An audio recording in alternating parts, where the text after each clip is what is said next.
Hey everyone. So today I'm coming at you with 3 tips to think about in terms of intra-training or intra-match, intra-competition in terms of fueling. So we talked a little bit about pre-training and pre-match fueling. Now we want to talk about what are we doing in terms of fueling during that workout.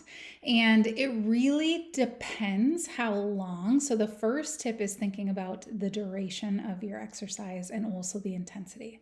So if we're exercising, training, or competing for more than about 60 to 90 minutes, that's when we want to start adding in some fueling sources to help keep those energy levels up all the way through the end of our training or through that competition.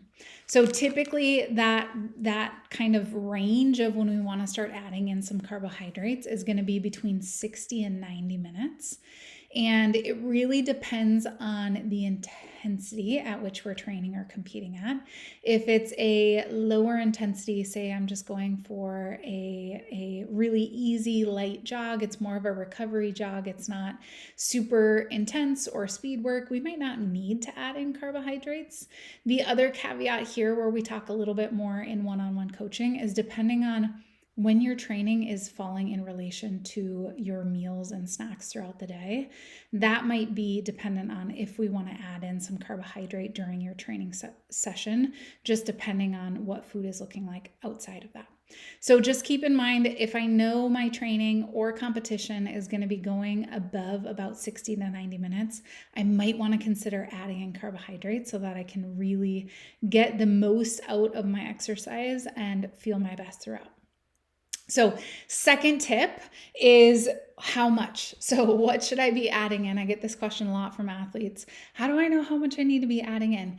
In general, for most athletes, not if you're an ultra endurance athletes, but for most athletes, adding in about 30 to 60 grams of carbohydrate per hour is a good goal to aim for. So 30 to 60 grams of carbohydrate, what that might look like. So we're thinking about more simple carbohydrates, right? We don't want to be adding in super high fiber. Remember, we talked about that with around activity. If we add in fiber, it might cause some GI upset. So we're really looking for simple carbs absorbed quickly. It could be in the form of something like a gel. So here's 2 different types of gels. It's really a personal preference, but also a gut preference, right? So not always are we going to tolerate all different sources of carbohydrate when we're training. So that's going to come up in tip number 3, but it could be gels, a variety of different gels on the market. It might be something like a honey stinger waffle. These are more sports food specific. It could be something that you see at the market every day. It could be some gummy bears. So it doesn't have to be. Some of these more sports specific foods and supplements and products are fairly expensive, but even something like gummy bears is going to be a simple form of carbohydrate. Keeping in mind there's different types of carbohydrate that we're incorporating. So there is our more starchy carbohydrates. There is glucose and fructose. And so especially for ultra athletes, it's important that we're getting a good combination of both. But from a tolerance perspective, you might find that you tolerate things a little different depending on the products you're choosing. So this is another product. This is more of a powder-based product, and it has maltodextrin in it. And here's just strictly a maltodextrin product. It's like a white powder. I use these often or recommend these for athletes if they have some GI distress and they're really struggling with adding in fueling, but we really need to get some carbohydrate in.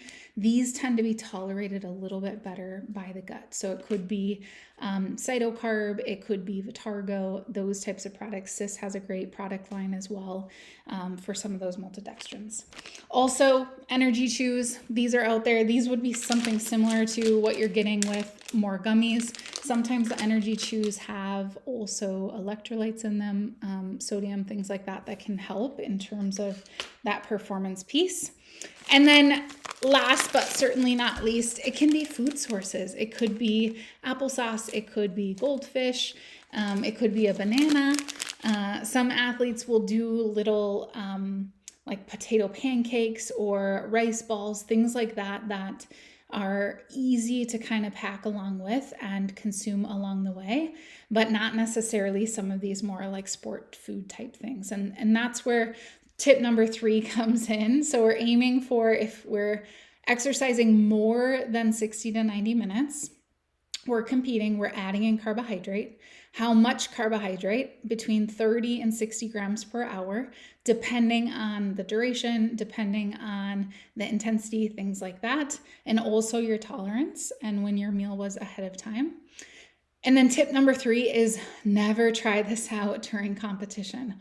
Always, always try this out in training, even if it might not be a training that we necessarily need to be adding in carbohydrate. The hope is that you're trying it out in a training that is more competition-like, more game-like, more event-like, so that you can really see how that feels. But we never want to be adding in something like a gel or a powder or gummies during our race when it's something that we haven't tried before. Obviously, there might be times that you have to do that because it's all that's available. But as much as possible, we want to make sure that we tolerate it well. We want to make sure that it tastes good and that we're fueling optimally before we go into those really important moments. So those are my 3 tips in terms of intra-training, intra-match, or intra-competition fueling and what that might look like. So let me know if you have any questions. If you want to dive in together and learn more and create your own individualized plan based on your training sequence, based on your preferences, I would love to jump in and work together. So send me a message and I'd love to connect. Thank you.